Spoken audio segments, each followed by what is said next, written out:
mais doo leen dégg ñoom ñu wax doo leen ci dégg ci dara mais heure bu ñu leen laalee dañuy ñëw takk seen ay noir fumé toog mel ni kuy jooy di yërëmtalu di victimiser wu wane ne moom victime injustice la te ñeneen ñu doon dund injustice bi pendant ce temps moom mu ngi doon dugg ci ay otoom di def ay statut xam nga di def ay snap teg musique di wéy di happy voilà jamono boobu am na ñoo xam ne happy wuñ ñu ngi woon ci jàmm ñu ngi woon ci voilà ci ay difficultés quoi ay jafe-jafe yu métti man je n'ai rien contre Aby Ndour hein. C'est une dame que j'estime beaucoup voilà parce que c'est une battante xoolul sax na rakk Youssou Ndour la voilà pour wéeru ci Youssou Ndour pour dem mais dafa nekk koo xamante ni ñafekat la wax dëgg yàlla ça il faut le reconnaître voilà am na moment yoo xam ne demoon na fi États-Unis ñafe ji xam nga ñëw dugg ci ay projet voilà mais li ko boole tey ak gars yi ay ñoom Pierre Goudiaby ak ñeneen ak ñeneen ñu amal problème ay ñoom Anta Babacar Ngom ak ñëpp mooy benn buvette bu nekkoon ci corniche bi man yàgg naa dégg ñu ne Aby Ndour dafa def occupation anarchique yàgg naa ko dégg quoi bon donte nag masuma romb foofu xaw ma nu mu mel mais dama ko doon dégg ay coow ñu ne Aby Ndour dafa def benn occupation anarchique maanaam dafa jël benn place teg ko foo xam ne foofu bande verte la maanaam dara waru faa nekk loolu yàgg naa ko dégg voilà léegi nag xam naa bon moom bi muy def vidéo bi expliqué na procédure yi fu mu doon jaar di yéeg di wàcc ak chantage ci doon am ak yooyu noonu yëpp mu dem nag xam naa bañ jekk ko ba nga xam ne mënatu ci dara fu mu nekk nii mais man sama analyse bopp rek laay def dama jàpp ne Aby Ndour elle n'est pas n'importe qui dans ce pays quoi nekkul koo xamante ni ku ñuy présenté la wala nit koo xamante ni elle passe inaperçue Aby Ndour ñëpp xam nañ ko xam nga ñëpp xam nañ ne rakk Youssou Ndour la siiw na comme magam nu mu siiwee ci Sénégal kon nekkul n'importe qui te Sénégal ñu fay gën di dund injustice mooy ñi nga xamante ni dañoo néew doole nga xam ne amuñ benn wéeruwaay amuñ benn yaakaar amuñ benn connaissance ñooñu la ñuy gis ne ñoom ñooy faral di dund injustice toujours foofu noonu au Sénégal mais man dama jàpp ne su fekkoon ne occupation boobu noonu fu légal la mooy buvetam boobu noonu muy tax muy jooy am na ñu ko mën a jàppale tey wala am na ñu koy ruusee tey ba war ko mën a bàyyi foofu noonu moo tax ma ne leen Aby Ndour nekkul n'importe qui koo xam ne dafa mel ni man nga xam ne gars yi ñëw rek patamee la rek daf la lu ñu lay def te xam naa ne sax lu mu nekkul n'importe qui au Sénégal moo tax sax procédure bi yàgg parce que bi ma dalee dégg ñu ne dafa def occupation anarchique loolu yàgg na ça fait très longtemps ça fait des années maa ngi koy dégg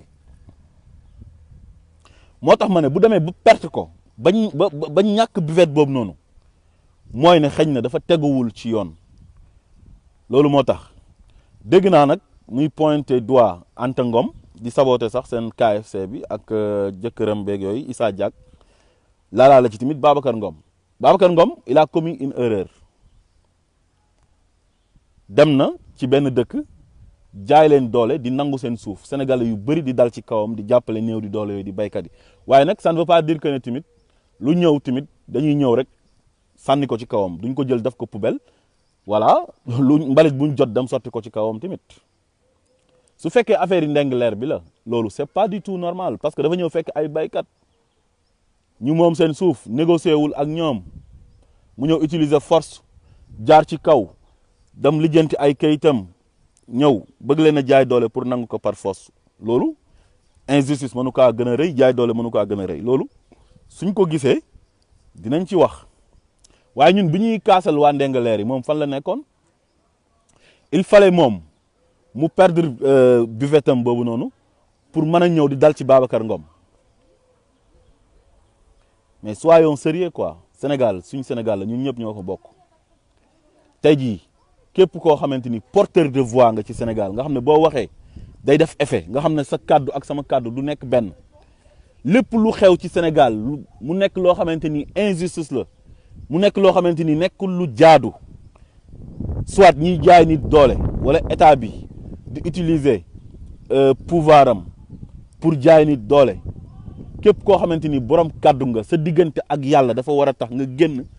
nga am courage nga wax ne lii jaaduwul man nga far ak état bi sax dans les pays les plus démocratiques du monde nit dafay féetee sax ci état bi gis lu jaaduwul mu xam ne nguur gi ñoom ñoo tooñ mu tranché wax ne nguur gi ñoom ñoo tooñ dafay am mais Sénégal doo gis benn mbalaxmaan boo xamante ni combat dafay jot wala nit dund fa injustice mu génn bokk ci combat bi bu ñuy marche pour ñàkk ndox doo leen fa gis bu ñuy ñaxtu pour ñàkk courant doo leen fa gis bu ñuy marche pour les prisonniers politiques doo leen fa gis mais Khalifa Sall jàpp nañ ko fi tëj ko fi kaso néewal ko doole toroxal ko kenn dimbalewu ko lu dul waa société civile bi ñoo doon wàcc di marche ak activiste yi di ñaawlu luñ ko def ak waa opposition bi mais doo ci dégg benn chanteur surtout mbalaxmaan yi doo ci dégg benn mbër bu génn di kaas parce que chaque jour rek ñoom seen intérêt la ñuy préserver pour ñoom bu ñu waxee gars yi dañuy dal seen kaw yàqal leen te pourtant Sénégal moo leen war a gënal yéen seen intérêt yooyu noonu ngeen di préserver parce que Sénégal intérêt ñëpp la intérêt génération yëpp la yii di ñëw ak bi ñu nekk nii mais doo leen gis ci benn combat loolu il faut oser le dire man dama koy wax man je n'ai rien contre Aby Ndour mais biñ doon xeex ci li fi xew ci ay injustice yëpp fan la nekkoon moom il fallait ñu laal ko moom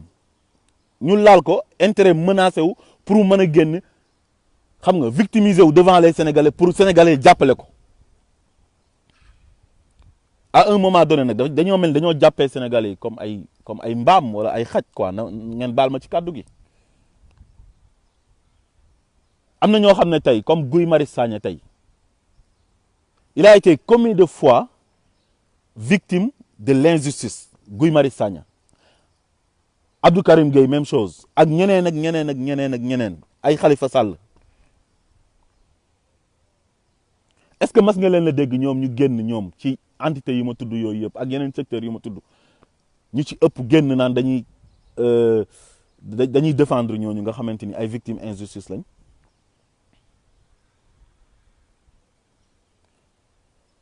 Dakar a ngi nii ñàkk ndox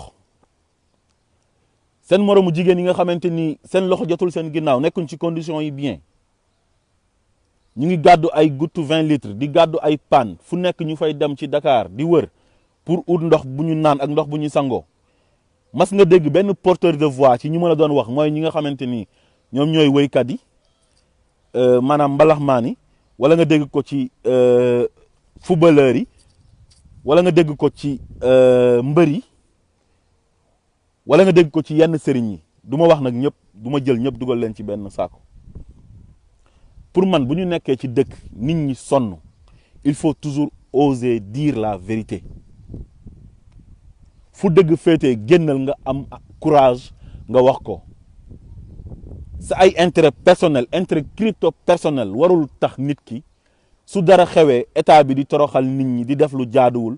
nga noppi yow nag bés boo nekkee victime état bi wala victime ñenn ci ñu ànd ak état bi nga soog a génn di victimiser wu pour sénégalais yi nga xamante ni dañ daan génn di marche ñu leen di dóor ñooñu génn dimbale la yow te yow mosoo leen a dimbale nañ waxante dëgg mosoo leen a dimbale Guy Marius Sagna bi mu génnee fii di marche dem pale laal grille mais dañ ko jàpp tëj ko arbitrairement teguñ ko fenn violer loi bi violer ay droit yam yóbbu ko ci cellule boo xamante ni du pour moom pour ñu condamné ba pare la pendant ce temps ñoom fan lañ nekkoon ñoom est-ce que mas nga dégg ñoom ñu génn ci porteur de voix yooyu ma lay wax mooy rawatina mbalaxmaan yi ñoom ñëpp nag ñoom mbalaxmaan ñëpp laay wax te am tour Sénégal mosoo see dégg kenn mu génn jàppale Guy Marius Sagna ne Guy Marius Sagna lu ñu ko teg jaaduwul nañ ko bàyyi bi ñu jàppee Khalifa Sall déggoo ci benn mbalaxmaan bu génn kaas ko mais nañ waxante dëgg nag nañ waxante dëgg te bàyyi naa fex gi man je n'ai rien contre Aby Ndour wax naa leen ko Aby Ndour c'est une battante jigéen bu man góor la ñafekat la waaye nag gis nga Sénégal su fekkee kenn ku nekk sa intérêt personnel rek moo la yitteel réew mi man ta dem nañ waxante dëgg bala ngaa yuuxu ñu laal la wala sa intérêt menacé wu nga soog a yuuxu génn di jooy takk ay noir fumé te yow fu ñu la gisaan booy wax da ngay tàngal doo wax ju neex fu ñu la fekk yaa ngi xuloo man masuma ko dégg muy wax ak nit wax ju neex il a été toujours dur avec tout le monde loolu laa mas a gis ci moom. gis nañ ko à chaque fois mu nekk ci otoom di def ay sénabam teg musique am di dawal otoom mag yow ba mu saf sañse ba matt gejj gi comme ni koy gars yi di waxee di happy. pendant ce temps waa gàddaay ñu ngi doon ñëw di démolir seen ay kër nga xam ne ay moromu jigéenam ñoo doon dem di natt bokk ay natt ñuy dem def prêt bancaire ñuy dem di liggéey di ñafe di dajale di condamné dem jënd seen ay terrain ñu ñëw démolir kër yi.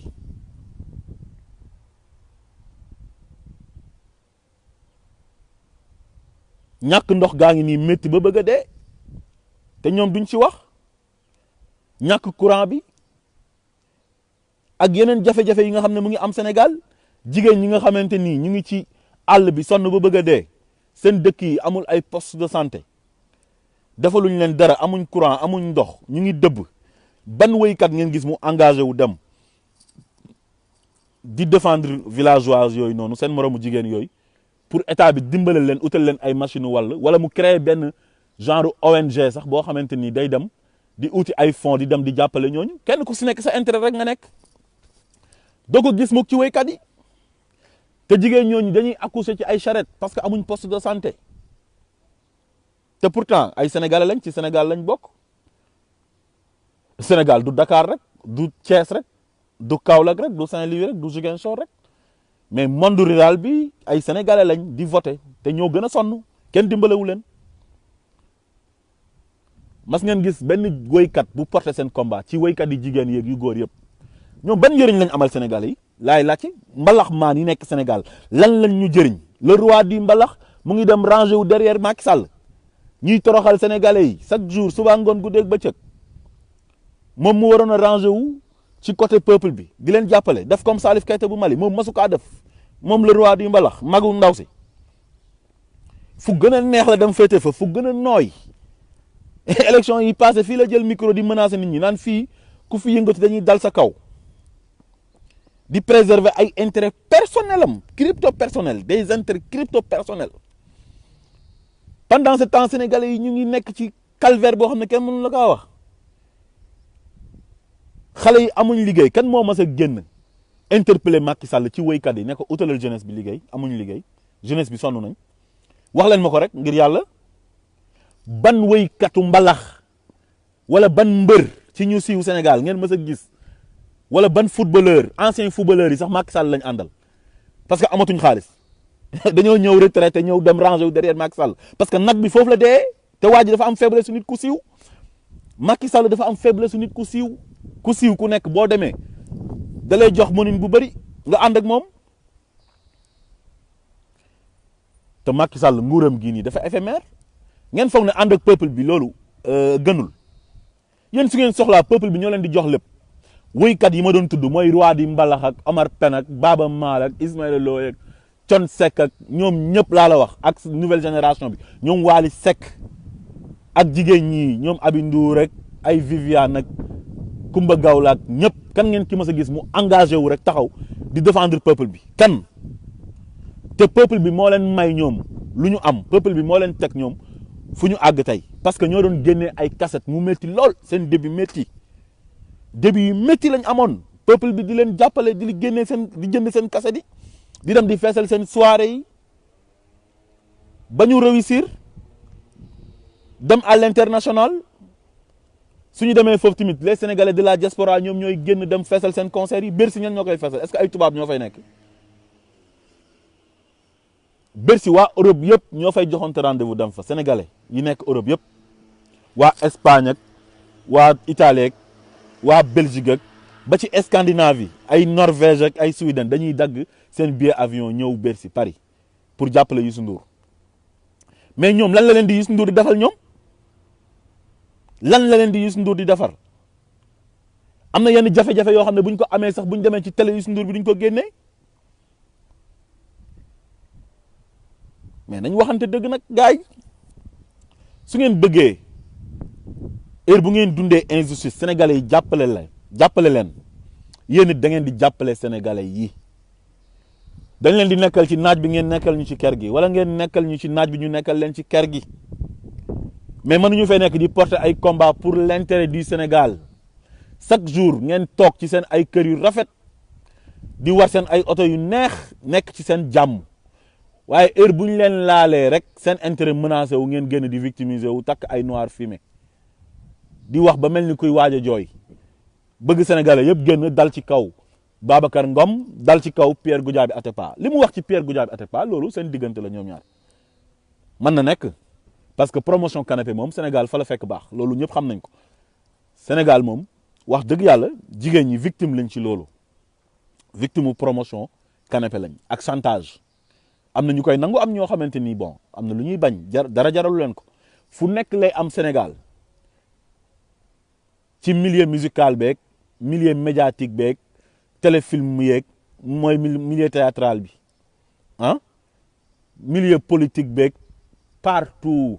au Sénégal loolu daf fay am promotion canapé góor ñu bëri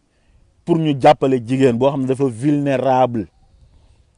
dañuy ñëw di profiter ci sa vulnérabilité chantage la tëdd ak yow am luñ seq ak yow pour man la defal li nga bëgg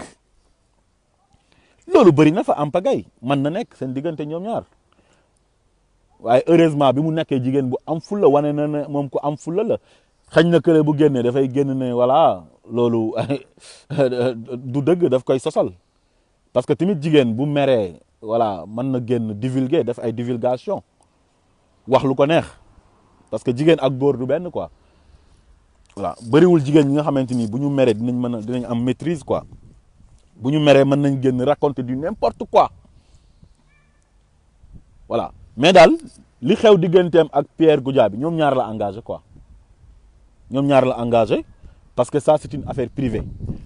mais nag est-ce que moom fi mu tegoon bouvetem bi est-ce que du occupation anarchique suñu waxantee dëgg est-ce que fi mu ko teg foofu la ko war a teg parce que man avant coow li di jub lii yàgg naa ko dégg ça fait des années ci gannaaw depuis ay 2014 dégg yàgg naa dégg coow loolu ñu ne Aby Ndour dafa am benn buvette bu mu teg foo xamante ni est-ce que foofu war na ko fa teg est-ce que foofu bokkul ci voie publique bi loolu yàgg naa ko dégg moo am dëgg ak amul dëgg man loolu xaw ma ci dara parce que man nekkuma koo xam dama habilité pour wax ne fi mu ko teg war na ko faa teg wala waru ko fa teg waaye coow loolu war naa ko dégg yàgg naa ko dégg donc nag su fekkee ne dañ ko jaay doole timit nangu yëfam voilà nañ ko delloo yëfam su fekkee dañ ko jaay doole foofu nekkul occupation anarchique fu mu ko teg fu jaadu la ah fu légal la nañ ko delloo place am taqal na fi Anta Ngom parce que temps yi ñoom voilà sénégalais yëpp ñu ngi dal seen kaw moog papaam parce que papaam dafa dem Ndingler bëgg a nangu suufu waa Ndingler yi waaye loolu tamit dama ne du ma ci d'accord parce que mënoo wax tamit ne Babacar Ngom dafa dem di jaay doole waa Ndingler rek léegi nag lu ñëw rek ñu ne acca Babacar Ngom la mbalit muñ jot dem sotti ko daf ko poubelle loolu tamit wax dëgg yàlla waruñ ko nangu Babacar Ngom sénégalais boo xamante ni la ku jar a respecté la man c'est un sénégalais que je respecte beaucoup comme tous les sénégalais waaye nag am na mérite parce que il est parti de rien ñafekat la waaye xam nga nit du mat nul n'est parfait te am xëy na daf lay jaay léeg-léeg ba nga def loo xamante ni sax yow xëy na du sa jikko li ñuy wax naan le pouvoir rend fou fi ñu koy xamee mooy ñi nga xam ne ñoo nekk tey ci nguur gi avant ñuy falu nuñ mel nii arrogance bu ñu àndal meluñ woon noonu dañ doon naxante ak nit ñi di négocier ak nit ñi mais il suffit que ñu nekk président rek nekk ci nguur gi xam nga am presque tous les pouvoirs dañuy soppeeku lépp lu ñu doon kaas démb xam nga buñ ñëwee dañ koy cautionner ba pare di ko def di jaay nit ñi doole di jalgati droit wu nit ñi xam nga jël démocratie bi tëral ko ba ci suuf rendi kon daal li ma leen di wax mooy Sénégal nañ bàyyi fu waay jógee rek ñëw ne victime la ñu ne acca